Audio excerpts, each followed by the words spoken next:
Ladies and gentlemen, welcome back to the Indie Zone podcast. My name's Kathy. Wanted to address some viewer and listener feedback regarding the enormous document drop that occurred this week. We have been waiting for the responses to the Limine motions, which were published on the docket yesterday. Today is March 20th, 2025. And the questions that I've received have to do with, is this it? Is whatever has been filed so far, the motions in limine themselves, which you can go back on the court record and read them, and I encourage you to read them for yourself.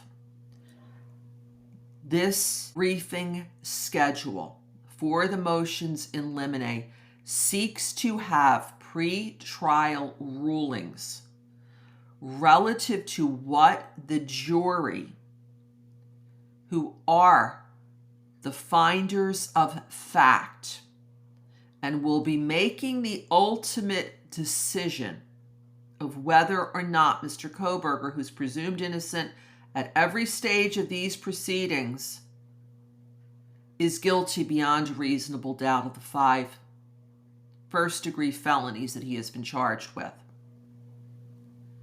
These in limine motions are asking Judge Hippler to rule on what that jury will be able to know about, will be able to hear, will be able to see in the form of evidence.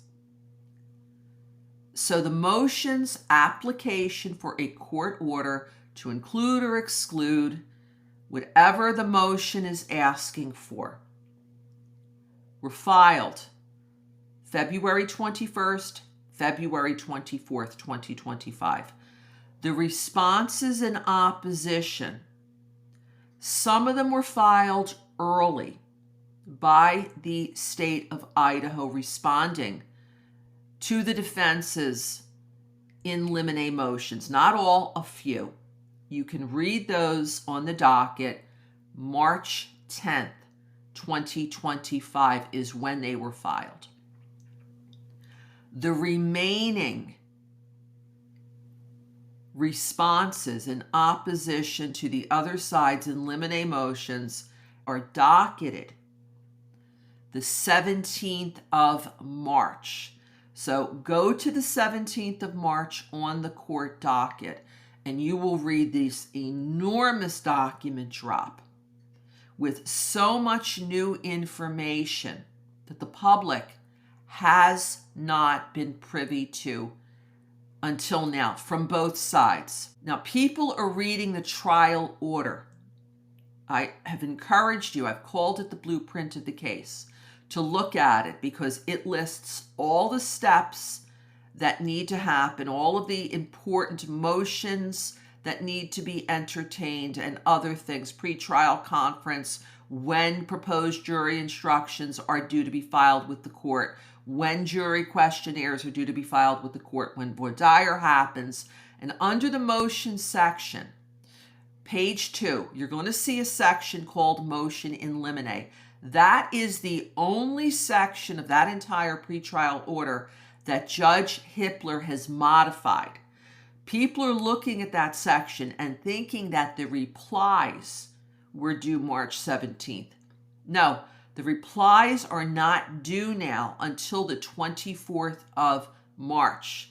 This is because on the 31st of January, Judge Hippler modified that entire motion in limine briefing schedule, which is motion, response, reply, and also an oral argument will occur. So expect another document drop next week because that's when the replies, the final word from whoever filed the motion, is due. And that's where they get to come back and oppose whatever their opponent said in the responses. If you have any other questions, please let me know. Until next time, this is Kathy. Thanks for joining us here today.